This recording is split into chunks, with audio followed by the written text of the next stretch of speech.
Hey, welcome to the show, Leading and Growing Your Real Estate Business. This is Coach James Short, aka Shorty. And this is a show for those within the real estate industry wanting to lead and grow their real estate business.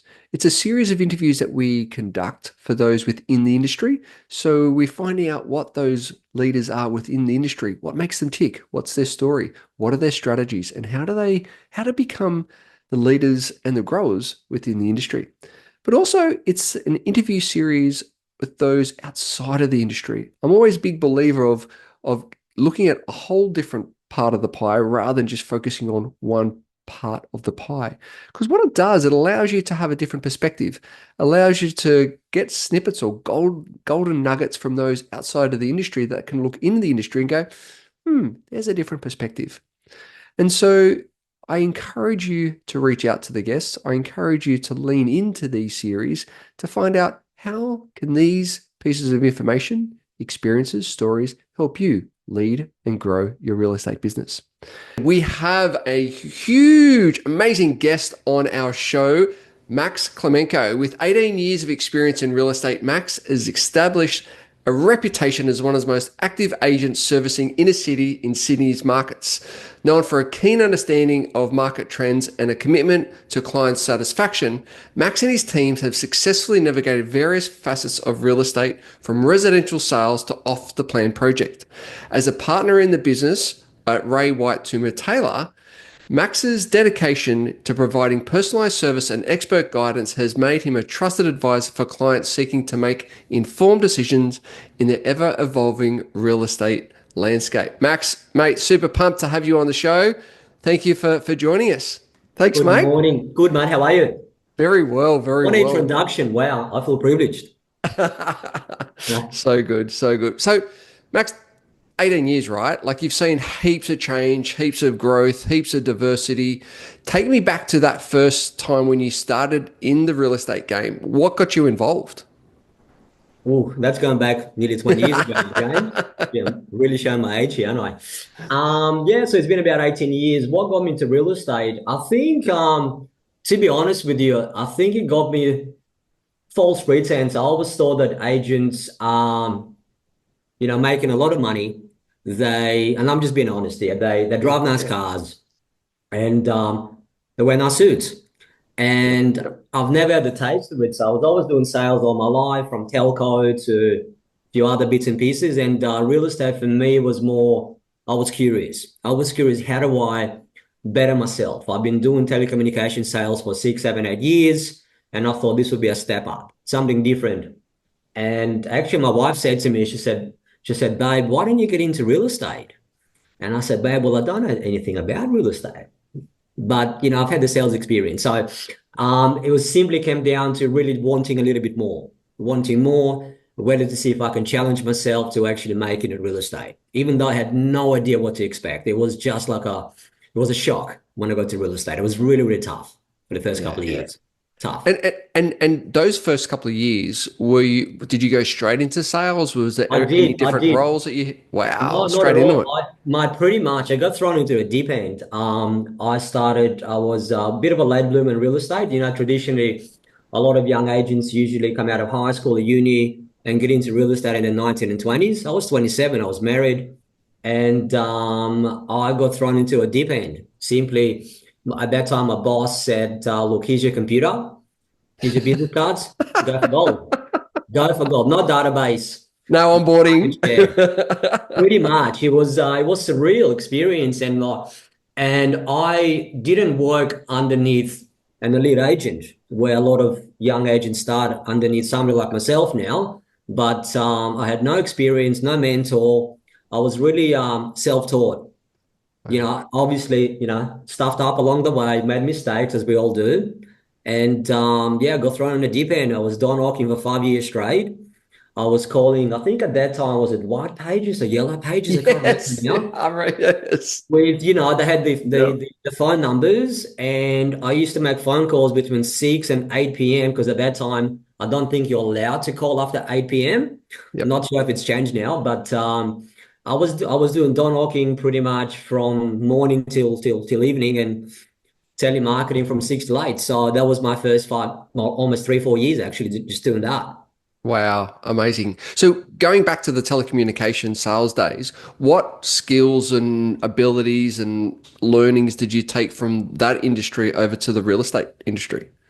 Good question. I think it's fairly similar. What I've learned, I think ability to read the play. I Yeah. think for me was probably building a good rapport and connecting. I think real estate or any sales, depending what industry you're in, I suppose, but it's all about connection.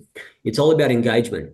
You've got to be able to actually get along with someone, read the play, but you've got to be super engaging because if you're not, people don't want to do business with you. It's simple as that. So I think doing sales, obviously on a different scale, selling, phones or PABXs or what have you versus real estate. Yes, you're selling different product, but your people skills is what's going to get you through it. And that's one thing that made it, I suppose, a little bit easier for me because I've had that sales experience one-on-one. Yeah, fantastic. And over the 18 years, what are some of the biggest changes that you've seen throughout the industry?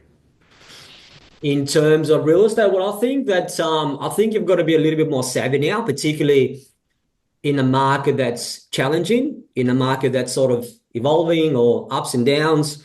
I think what I've seen is that a lot of agents right now are very skillful. I think back in a good market where, we had 2% interest rates, anyone can be a real estate agent, right? That's the reality. And I think a lot of agents struggled or have struggled now because when they've started back in 2016 in a good market, they're finding it tough now.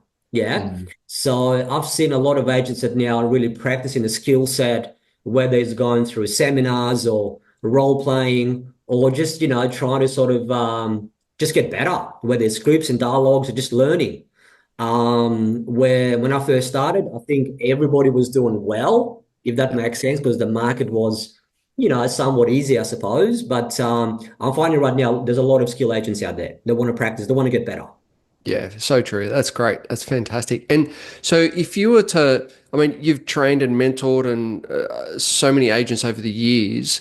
What would you, if someone's listening to this and they've just started within the industry, and you mentioned a couple of different areas of getting better and working on yourself, what other areas would you suggest to a new agent just getting into the industry on what they should do, for example? Hey guys, just a little side note here. How's it going? Are you on track this year?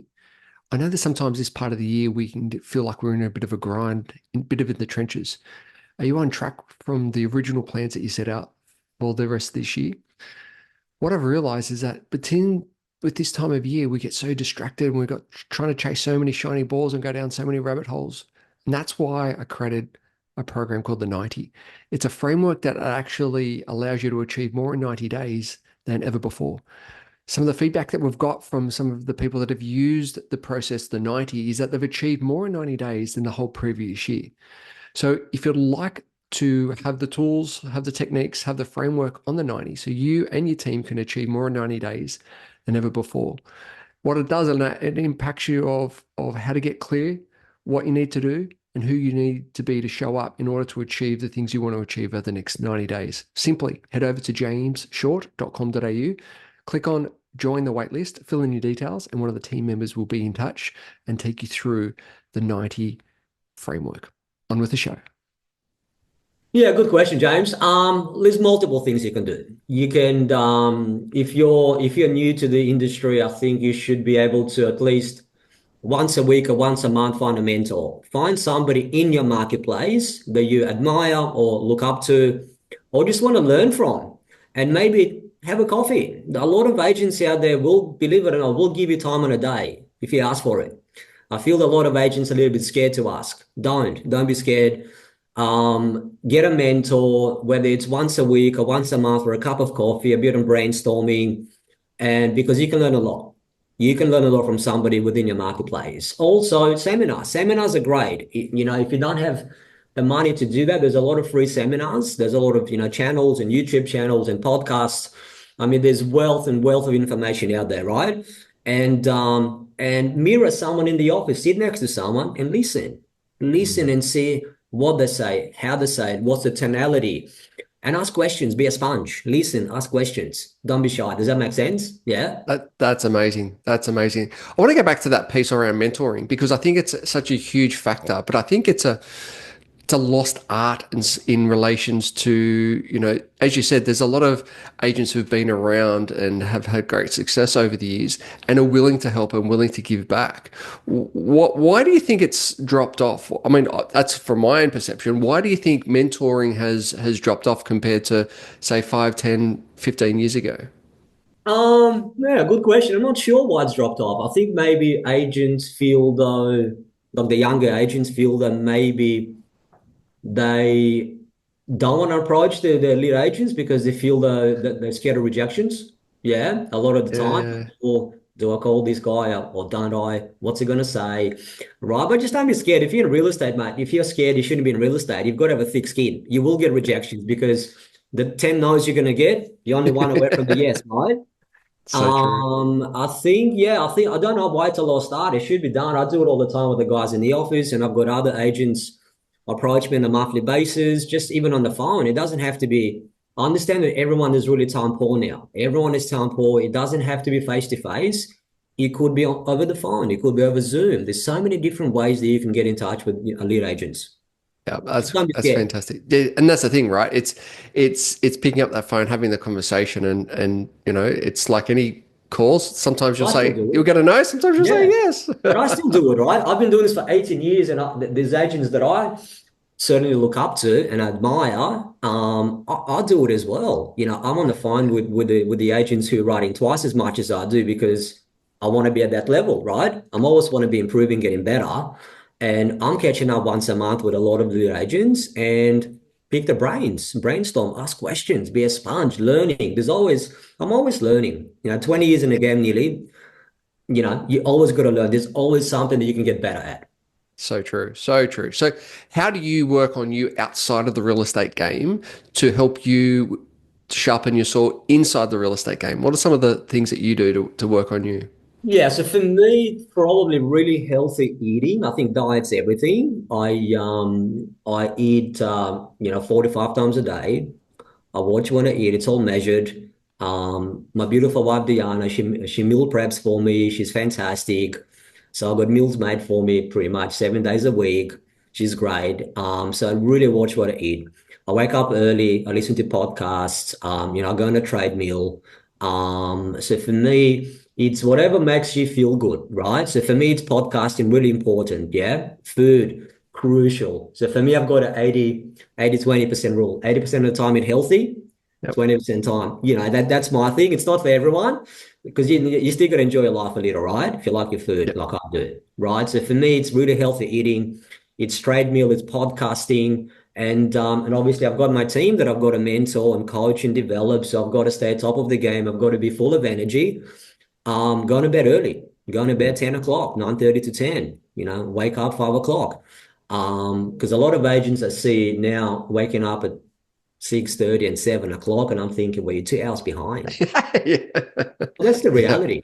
That's whether Yeah. you like it or not. And they go to bed at 11. I said, 11, shit, that's a luxury, which we don't have, right? So for me, it's all about, yeah, just really mindset. As I said, podcasting could be anything, could be motivational, could be real estate, could be another business person from a different industry that gets you excited, gets you thinking, right? Mm. Yeah, That's love it. me. Yeah. Love it. Love it. So Redfern, amazing area part of Sydney. It's certainly changed over the years. Tell me a bit about Redfern and what have you seen as the changes over the years? Because I mean, I was in botany for 20 years and I've Yeah. family friends all around the inner city. So tell me about Redfern and how it's developed over the years. Yeah. Redfern is such an exciting place right now. I mean, I've seen the area change over the last 20 years. Same as Glebe and Surrey Hills Yeah. and Woolloomooloo, those areas weren't really, I suppose, popular back in the days. But it's exciting. Redfern right now, if you drive through Redfern Street, it's full of bars and culture, the art galleries, and you're close proximity to the city, Prince Alfred Park, you've got beautiful residential apartments. and there's a beautiful mixture of warehouse conversion. So it's got that history, Mm. right? Redfern's got a bit of everything. We call it the new Paddington, right? And but the reason why we say that because the demographics changing, we are seeing a lot more buyers now studying out the search in Paddington, Elizabeth Bay, and Rushcutters Bay, and Darlinghurst. And believe it or not, they're actually finding a home in Redfern because the reality is you pay maybe 10% less premium, but you're so close to the city. You're pretty much on the verge of the city, right? So, and it's just changed over the years. I think there's a lot more young professionals. You see the prams and the strollers walking around, the parks. I mean, it's a great vibe. Really, really good area to be in. I love it. Ah, that's beautiful. It is. I mean, it's changed incredibly, and it really has that inner city feel. So close to the city, but you've got all the cosmopolitan, you've got all the You restaurants, you've do. got You it's really beautiful. do. And you got Yeah, the South Avenue, the precinct there, which is fantastic. And South Avenue, it's such a vibe. And the coffee shops, the bars, the restaurants. You've got the Combank head office, and you've got Channel 7, and it's just a great place to be. Really, really cool yeah. spot. So what does the new year look like for you? Are there any projects that you're working on? What's coming up? What's 2025 looking for you guys? 25 is looking good so far. I think we listed as a team about 10 properties for New Year already, which is good. Awesome. At the moment, I'm just concentrating on selling the rest of my stock. Got a few properties left. We just booked a Thailand trip for 10 days. It's a little family vacation, which is great. Beautiful. Look, next year, we want to increase. So in terms of numbers, business goals for me, last year, I think we ended up on about 68 sales. So there's myself, there's Sophia and Dylan, there's a team of three. I'd love to get to 85. I'd love to get to 85 sales. And what that takes is just training, coaching, making sure that Dylan, who is my junior sales associate, is in a position to, I suppose, having the capability of running more campaigns because that's going to allow me the time to list more properties, Yeah, right? So the goal for me for 25 would be business goals, that is, get to about 85, 90 sales. And if that's the case, then I think I'll be adding another person to the team. love it. Love it. But Great, great. that's the goal for next year. Trying to get extra, as I said, 20 to 35 sales and hopefully bringing in somebody else. Yeah, love it. Great goals there. Great goals there. So, Max, on the show, we have our 60-second quick quiz to find out a little bit more about our guests. Are you Oh willing to yeah, play? that's interesting. Go on. All right. Yeah, Here we go. Here we go. that's fun. Favorite movie. Favorite movie? Probably Rocky 1, 2, and 3. Or the Love whole it. series, actually. The Love whole it. Great. series. So good. Yeah, love it. Love it. Favorite food. Favorite food? Probably seafood. Okay. Great. Favorite Yeah. holiday destination. Um, Probably well, we just got back. Probably like Croatia and Spain. Yeah, Be- Barca and definitely Croatia. One of my favorite spots. Beautiful. What's your morning routine? Morning routine: 5 a.m. wake up, treadmill for about 20 minutes, and probably a 10, 15 minute podcast, and plan my day. Plan my Fantastic. day. Plan my week.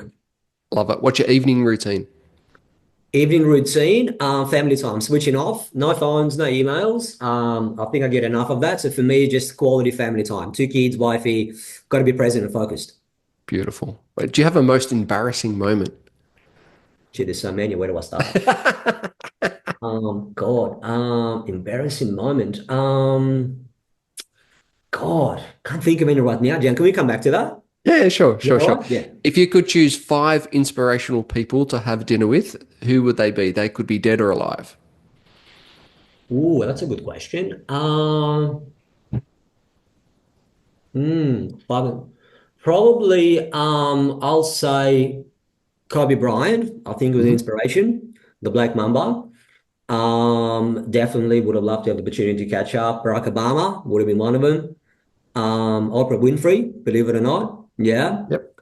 And probably I'll say Michael Jordan. I mean, he's just such inspiration. Yeah. And there's a bit of a vibe here. I do love my sports. But yeah, definitely Michael Jordan and Kobe Bryant, probably the first two. Yeah. Fantastic, fantastic. If you were prime minister for the day, what's one thing that you would change? Ooh, what one thing I would change if I was the Prime Minister? Mm. Gee, you're not making it easy, James? Um, One thing I would change, probably opportunities for the young people to get skill sets in the industry they want to get into, some help, some support to make it, to give them some encouragement to get into the workforce and to have a skill set, if that makes sense. Yeah, great, great. And what's your best piece of advice? Stay humble. I think that's really, really important. And I'm speaking from personal experience. I think sometimes when people make a little bit too much or get a little bit successful, they change. And I've seen it. So I think staying humble and just be kind to people. Beautiful, beautiful. And so, how can the audience reach out, follow your journey, get in contact with you? Yep, look, they can get in touch with myself or my assistant Sophia. They can call me direct. My number's advertised everywhere. They can flick me an email.